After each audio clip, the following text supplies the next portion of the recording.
உங்ககிட்ட யாராவது ஒரு இன்ஜின் எப்படி வேலை செய்யுது அப்படின்னு கேட்டா அதற்கான விடை இருக்கா? நம்ம பைக், காருக்கெல்லாம் பெட்ரோல் நிரப்புகின்றோம். இன்ஜினை ஆன் செய்தவுடன் இன்ஜின் மூடும் சத்தம் கேட்கிறது, எக்ஸாஸ்ட் எனப்படும் குழாய் வழியாக புகை வருகிறது என்பது தெரியும். அதே சமயத்துல நமது வாகனத்துடைய சக்கரங்கள் சுழலுகின்றன. இதற்கிடையே என்ன நடக்கிறது என்பதை யோசிச்சிருக்கீங்களா? நீங்க ஒரு மெக்கானிக்கல் இன்ஜினியராகவோ அல்லது வாகனம் பழுது பார்க்கும் தொழிலில் இருப்பவராகவோ இருந்தால் இதற்கான விடை உங்களிடம் இருக்கும். ஆனால் ஒரு சாமானியனிடம் இந்த விடை இருக்குமான்னு கேட்டா சந்தேகம்தான். ஒரு இன்ஜின் எப்படி எரிபொருளை எரித்து மெக்கானிக்கல் எனர்ஜின்னு சொல்லக்கூடிய இயக்க ஆற்றலை உருவாக்குது அப்படிங்கறத இந்த வீடியோல தெளிவா கொடுத்திருக்கோம். பல வகையான இன்ஜின்களை விவரிக்கும் நமது இன்ஜின் சீரீஸில் இன்ஜின்களுக்கான அடிப்படையாக இந்த வீடியோவை கொடுக்கிறோம். நாம் பயன்படுத்தும் பல வகையான இன்ஜின்களுக்கும் பீரங்கிகள், துப்பாக்கிகளுக்கும் அதனுடைய இயக்க அடிப்படையில் ஒரே கோட்பாடுதான் சொன்னா உங்களால் நம்ப முடியுதா? ஆமாம், துப்பாக்கிகள், பீரங்கிகளும் நமது வாகனங்களில் பயன்படுத்தும் இன்ஜின்களும் கிட்டத்தட்ட ஒரே மாதிரி தான் வேலை செய்யுது. அது எப்படின்றதையும் இந்த வீடியோவில் பார்ப்போம்.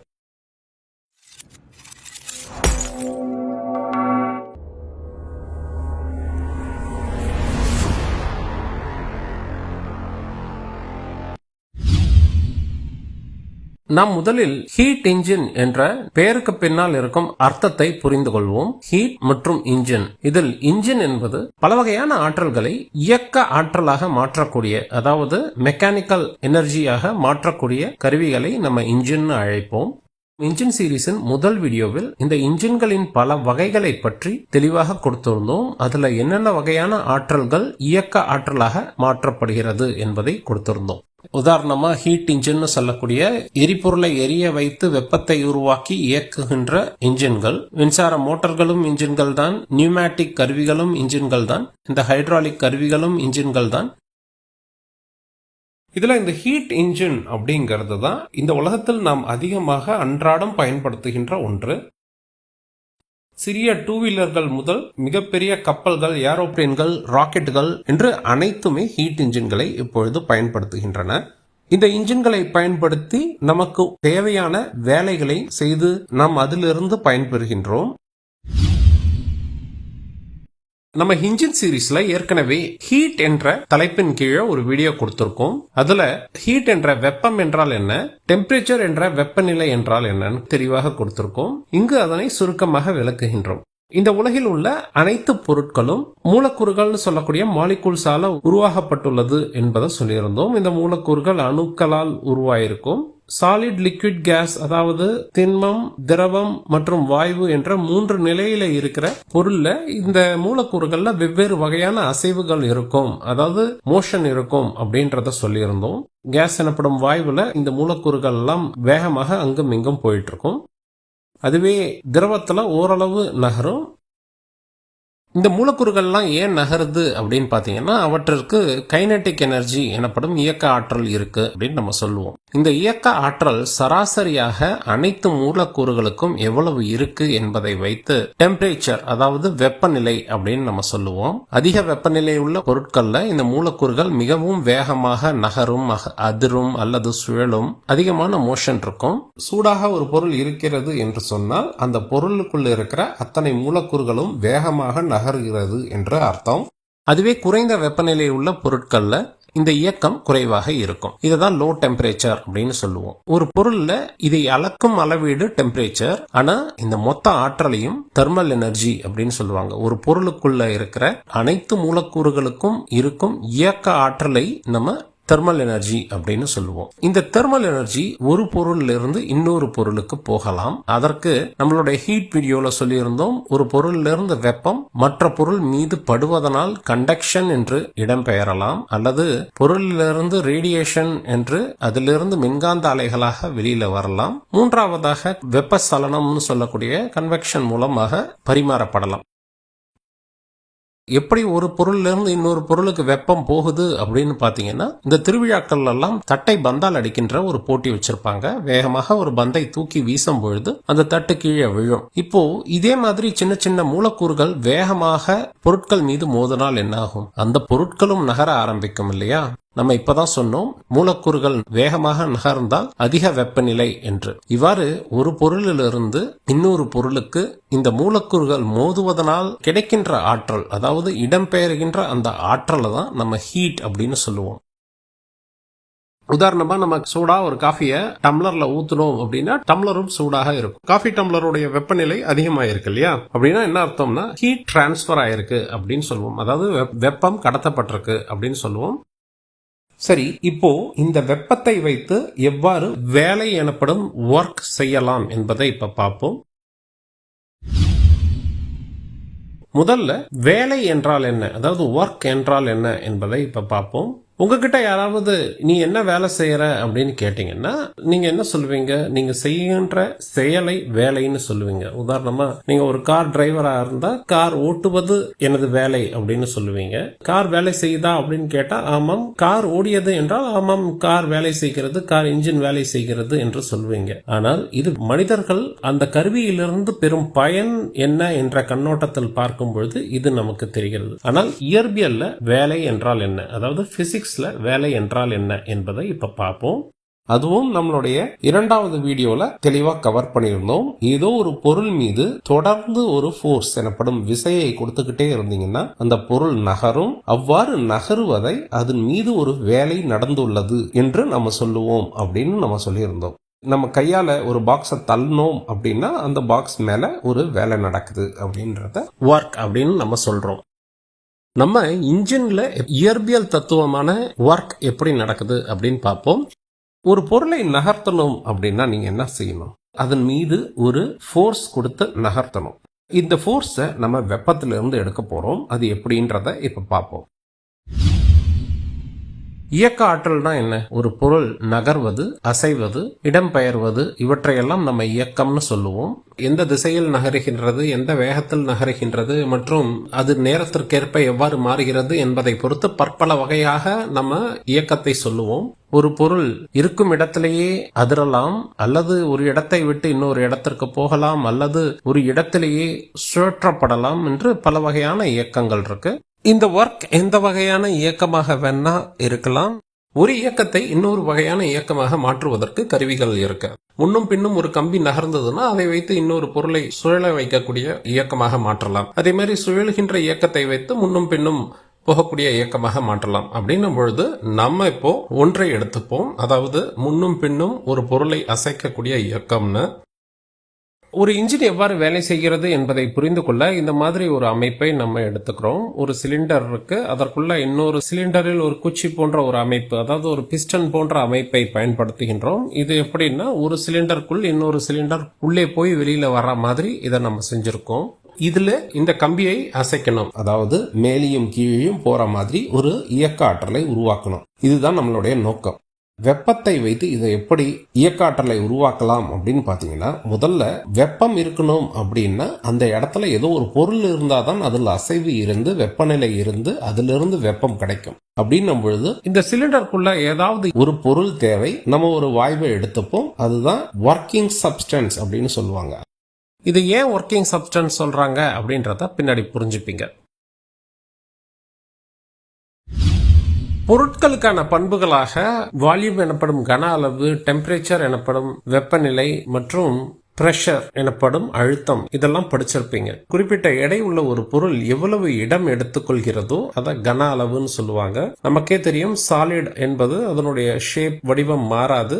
லிக்விட் நம்ம என்ன பாத்திரத்துல ஊத்துறோமோ அந்த வடிவத்திற்கு வந்துரும், ஆனாலும் அதனுடைய அளவு மாறாது. வாயுவை பொறுத்த வரைக்கும் நம்ம எவ்வளவு பெரிய கலன் கொடுக்கிறோமோ அந்த கலனை நிரப்பும் என்பதை நம்ம பாட புத்தகங்கள்ல படிச்சிருப்போம். இதுதான் வால்யூம். அடுத்தது அழுத்தம் என்ற பிரஷரை பத்தி பார்ப்போம். நம்மளுடைய சைக்கிள் டியூப்ல காத்து அடிச்சிருப்போம், ஒரு குறிப்பிட்ட அழுத்தம் அதற்கு கொடுத்திருப்போம். கேஸ் சிலிண்டர்கள் எல்லாம் அழுத்தத்தோடு எரிபொருளை வைத்து நம்ம வீட்டுக்கு வருது. இவ்வாறு அதிக அளவிலான வாயுவை ஒரு சிறிய கன அளவுக்குள்ள அழுத்தும் பொழுது பிரஷர் அப்படிங்கிறது அதிகமாகுதுன்னு நம்ம சொல்றோம். அதாவது பிரஷரும் வால்யூமும் இரண்டிற்கும் தொடர்பு இருக்கு அப்படிங்கறத நம்ம இதுல இருந்து புரிஞ்சுக்கலாம். இவ்வாறு அழுத்தத்துல இருக்கிற வாயுல இருக்கிற மூலக்கூறுகள் அனைத்தும் அதற்குள்ள ஒரு மோஷன் இருக்கு இல்லையா, அப்படின்னும் பொழுது அது அங்கும் இங்கும் நகரும் பொழுது அது இருக்கும் கலனுடைய செவுற்று மேலையும் மோதும். மோதும் பொழுது அந்த கலனுடைய செவிற்றின் மீது ஒரு ஃபோர்ஸ், அதாவது ஒரு விசை இருக்கும். அதை தான் நம்ம பிரஷர் அப்படின்னு சொல்றோம். அதிக பொருட்களை குறைந்த இடத்துல நசுக்கி வச்சிருந்தா அதிக அளவு அழுத்தம் இருக்கும். அதுவே குறைந்த பொருட்களை அதிக இடத்துல இருந்ததுன்னா அழுத்தம் குறைவாக இருக்கும். நம்ம ஏற்கனவே வெப்பநிலை எனப்படும் டெம்பரேச்சரை பற்றி பார்த்து விட்டோம். இந்த மூன்றுக்கும் தொடர்பு இருக்கு அப்படின்றத இயற்பியல்ல நீங்க படிப்பீங்க. அதுதான் ஐடியல் கேஸ் ஈக்குவேஷன் படிப்பீங்க. இதில் எந்த ஒரு வேல்யூவையும் நீங்க மாத்தினீங்கன்னா மற்ற வேல்யூலையும் மாறுதல்கள் ஏற்படும் என்பதுதான் இந்த ஈக்குவேஷன் சொல்லுது. உதாரணமா இப்போ ஒரு பொருளுக்கு வெப்பம் கொடுத்து அதனுடைய டெம்பரேச்சர் எனப்படும் வெப்பநிலையை அதிகரித்தீர்கள் என்றால் ஒரு மூலக்கூறும் ஒன்றை ஒன்று வேகமாக இடித்துக்கொண்டு அதிக கொள்ளளவை எடுத்துக்கொள்ள முயற்சி செய்யும். அப்படின்னும் பொழுது அதனுடைய வால்யூமும் மாறும், அதே மாதிரி அதனுடைய பிரஷர் எனப்படும் அழுத்தமும் அதிகமாகும்.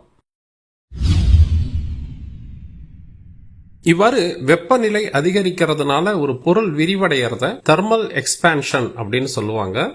தெர்மோடைனமிக்ஸ் சொல்லக்கூடிய வெப்ப இயக்கவியல் அப்படிங்கிற அறிவியல் கீழே இது எவ்வாறு விரிவடையும் என்பதுல பல வகைகள் இருக்கு. வெப்பம் வெளியில கடத்தப்படாமல் செய்யலாம், வெப்பம் ஒரே அளவு வெப்பநிலை இருக்கிற மாதிரி செய்யலாம். இதெல்லாம் கொஞ்சம் அட்வான்ஸ்டு டாபிக், அடுத்தடுத்த வீடியோக்கள்ல பார்ப்போம். நம்ம ஏற்கனவே நம்ம தெர்மல் எக்ஸ்பான்ஷன்றத பத்தி நம்ம ஹீட் வீடியோல சொல்லியிருந்தோம். சாலிட் மிக குறைந்த அளவிற்கு எக்ஸ்பேண்ட் ஆகும், அதாவது விரிவடையும். லிக்விட் எனப்படும் திரவம் கொஞ்சம் அதிகமாக எக்ஸ்பேண்ட் ஆகும், ஆனால் கேஸ் எனப்படும் வாயு மிக அதிகமாக விரிவடையும். அப்படின்னும் பொழுது இந்த ஒர்க்கிங் சப்ஸ்டன்ஸ்ல பெரும்பாலும் கேஸ் எனப்படும் வாயுவை தான் பயன்படுத்துவாங்க. இப்பொழுது இந்த ஒர்க்கிங் சப்ஸ்டன்ஸிற்கு இன்னும் கொஞ்சம் ஹீட் எனர்ஜி கொடுத்தால் என்னாகும்? அதில் உள்ள மூலக்கூறுகள் இருப்பதை காட்டிலும் வேகமாக நகரக்கூடும். மூலக்கூறு அளவுல அதிகமான இயக்கம் இருப்பதனால வெப்பநிலை அதிகரிக்கும். அதற்கு ஈடாக அந்த பொருளுடைய அழுத்தம் அதிகமாகும். அழுத்தம்னா என்ன? மூலக்கூறுகள் எல்லா இடத்துலயும் மோதுறதுன்னு நம்ம சொன்னோம். இப்போ இந்த மூலக்கூறுகள் அனைத்து திசைகளிலும் இந்த சிலிண்டருடைய அனைத்து பாகங்கள் மீதும் மோதுவதனால் ஒரு ஃபோர்ஸ் எல்லா இடத்திலையும் படும். ஆனால் கண்டெய்னரால் நகர முடியாது, ஆனால் அந்த பிஸ்டனால் நகர முடியும். அப்படின்னும் பொழுது அந்த பிஸ்டன் மேலே நகர்த்தப்படும். அதாவது அது விரிவடையறதுனால அது நகர ஆரம்பிக்கும். மேல நகர ஆரம்பிச்சு மேல வரைக்கும் போயிடுது. இவ்வாறு நகர்ந்துருச்சு இல்லையா? அப்படின்னும் பொழுது என்ன அர்த்தம்? வெப்பத்தால் ஒரு வேலை நடந்து விட்டது அப்படின்றது அர்த்தம். துப்பாக்கி, பீரங்கி எல்லாம் இதே கான்செப்ட் தான். துப்பாக்கி பீரங்கிகள்ல பாத்தீங்கன்னா வெடி மருந்துகள் வச்சிருப்பாங்க. அது வெடித்து அதிலிருந்து வெப்ப ஆற்றல் வேகமாக அந்த வாயுவை எக்ஸ்பேண்ட் பண்ண வைக்கும். அதாவது தெர்மல் எக்ஸ்பான்ஷன் நடக்கும். அப்படின்னும் பொழுது பிரஷர் அனைத்து இடங்கள்லயும் படும், அந்த குண்டு மேலேயும் படும். அந்த குண்டு அந்த பேரல் வழியாக தள்ளி தூக்கி வீசப்படும். இவ்வாறுதான் பீரங்கிகள், துப்பாக்கிகள் அனைத்தும் வேலை செய்யுது. இப்போ இங்க ஒரு வேலை நடந்துருச்சு. அந்த குண்டின் மீது ஒரு வேலை நடந்து விட்டது.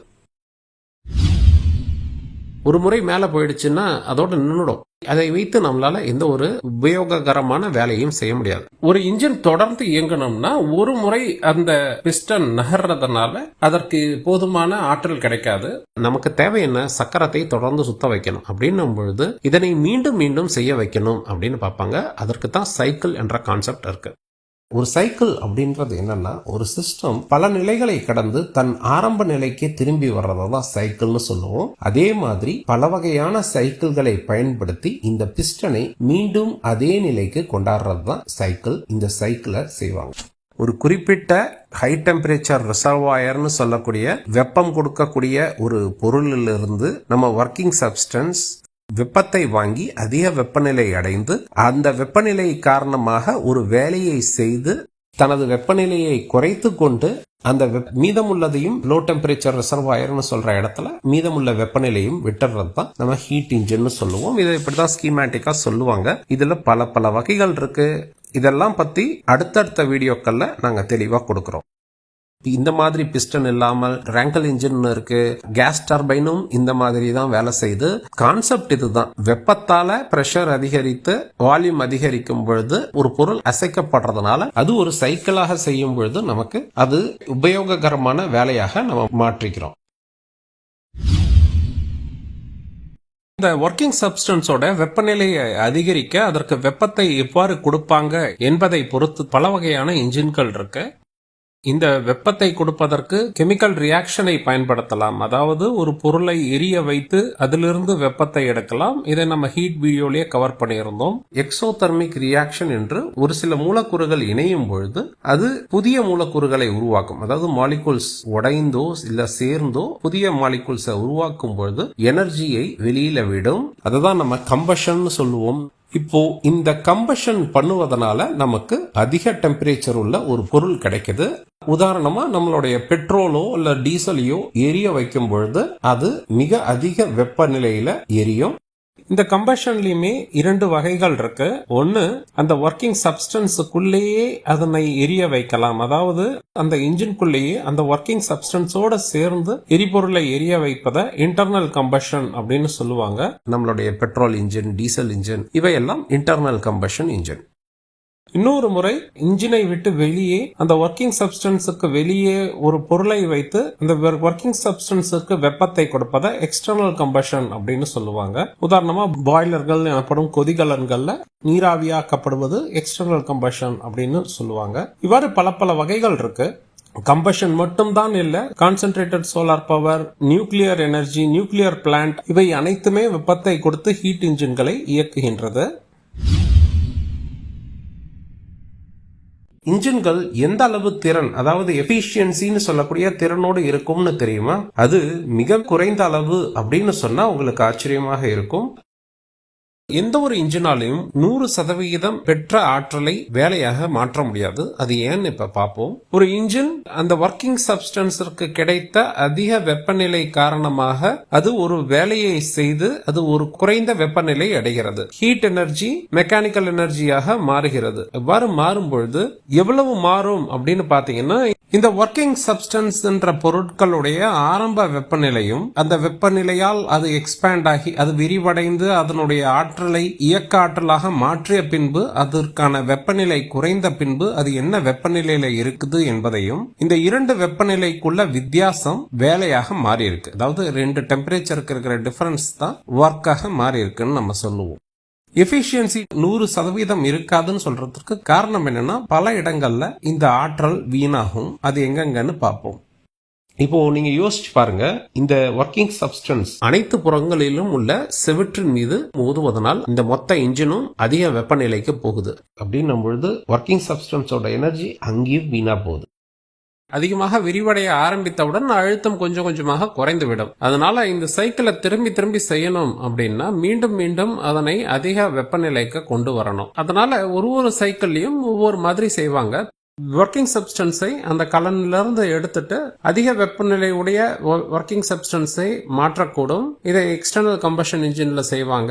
அல்லது இன்டர்னல் கம்பஷன் இன்ஜின்ல இங்கேயே மீண்டும் எரிபொருளை செலுத்தி மீண்டும் அதனுடைய வெப்பநிலையை அதிகரிக்கணும்னு பார்ப்பாங்க. ஆனால் ஏற்கனவே எரிந்ததனால் அதுல இருந்து ஆக்சிஜன் எல்லாம் தீர்ந்திருக்கும். அதனால இருக்கும் அந்த ஒர்க்கிங் சப்ஸ்டன்ஸ், அதாவது இருக்கும் வாயுவை அப்படியே வெளியில விட்டுட்டு மீண்டும் புதியதாக அந்த ஒர்க்கிங் சப்ஸ்டன்ஸ் இங்க காற்றை உள்ளே வைத்து மீண்டும் எரிய வைப்பாங்க. அதனால இவ்வாறு எக்ஸாஸ்ட் வெளியில போகுது இல்லையா, ஒர்க்கிங் சப்ஸ்டன்ஸ் இந்த கலனை விட்டு வெளியில போகுது இல்லையா, அப்பொழுது அதற்கு வெப்பநிலை அதிகமாகத்தான் இருக்கும். அந்த வெப்பநிலை ஆற்றலாக மாற்றப்படவில்லை, அதாவது அங்கும் வீணாகிறது என்பதை நம்ம புரிஞ்சுக்கலாம். ஒரு இன்ஜினுடைய ஆற்றல் மிகவும் அதிகமாக இருக்கணும் அப்படின்னா அந்த இன்ஜினுக்குள் செயல்பட வருகின்ற அந்த ஒர்க்கிங் சப்ஸ்டன்ஸோடைய வெப்பநிலை மிகவும் அதிகமாக இருக்கணும். அல்லது வேலையை முடித்த பின்பு அந்த ஒர்க்கிங் சப்ஸ்டன்ஸோடைய வெப்பநிலை மிக குறைவாக இருக்கணும். இதுதான் அனைத்து வகையான இன்ஜின்களுடைய எஃபிஷியன்சிக்கு பின்னாடி இருக்கிற முக்கியமான ஒரு தொடர்பு. ஏன் டீசல் இன்ஜின்கள் அதிக ஆற்றலை தருகிறது, ஏன் இப்ப இருக்கிற பிரம்மோஸால் ஹைப்பர்சானிக் வேகத்துல போக முடியல போன்ற அத்தனைக்கும் காரணம் இதுதான். இந்த எஃபிஷியன்சியை பற்றி படிக்கக்கூடிய வெப்ப இயக்கவியல்னு சொல்லக்கூடிய தெர்மோடைனமிக்ஸ் என்ற இந்த அறிவியல் துறையின் கீழே மிக அதிகமான கணிதங்கள், மிக அதிகமான கோட்பாடுகள்னு அதிக அளவு இருக்கு. இதை பற்றி இந்த வீடியோலயே நாங்க கவர் பண்ணணும்னு ஆரம்பிச்சோம். 3 முறை இதனை ரெக்கார்ட் பண்ணி சரி இதெல்லாம் கொடுத்தால் யாரும் பார்க்க மாட்டாங்கன்னு முடிவு பண்ணிட்டு சரி எதிர்காலத்திற்கு வச்சிடலாம் அப்படின்னு அதை ஓரமாக வச்சிருக்கோம். யூடியூப்ல ஓரளவு பழைய வீடியோக்கள் ஆயிடுச்சுன்னா அதற்கப்புறம் அதற்கு வியூஸ் கிடைக்கவே கிடைக்காது. அதனால நாங்க என்ன பண்றோம், எப்ப எங்களுக்கு வியூஸ் வருதோ அப்பொழுது மக்கள் கேட்டுக்கொண்டால் தெர்மோடைனமிக்ஸை பற்றி அதிகமாக கவர் பண்றோம். ஏன்னா தெர்மோடைனமிக்ஸ்ங்கிறது ரொம்பவே இம்பார்ட்டன்ட், ரொம்பவே இன்ட்ரெஸ்டிங்கான ஒரு டாபிக். இப்போ அடுத்தது நாங்க ஸ்டீம் இன்ஜின், பெட்ரோல், டீசல் அப்படின்னு போயிட்டே இருக்க போறோம். ஜெட் இன்ஜின் வரைக்கும் போறோம். இந்த வீடியோ உங்களுக்கு பயனுள்ளதாக இருந்திருக்கும் நாங்க நம்புறோம். இந்த மாதிரி வீடியோக்கள் யூடியூப்ல நாங்க பதிவேற்றம் செஞ்சால் பெரிதாக பார்வைகளை பெறுவதில்லை. நீங்கள் செய்யும் ஒரு ஷேர் மற்றும் நீங்கள் இந்த வீடியோக்களுக்கு கொடுக்கும் கமெண்டால் மட்டும் தான் யூடியூப் அல்காரிதம் இதனை புரிந்து கொண்டு அடுத்தவர்களுக்கு காமிக்கும். அதனால உங்களால் முடிந்த ஆதரவை தாருங்கள். மீண்டும் அடுத்த ஒரு இன்ட்ரெஸ்டிங்கான டாபிக்ல சந்திப்போம். Bye for now. வாழ்க பாரதம்.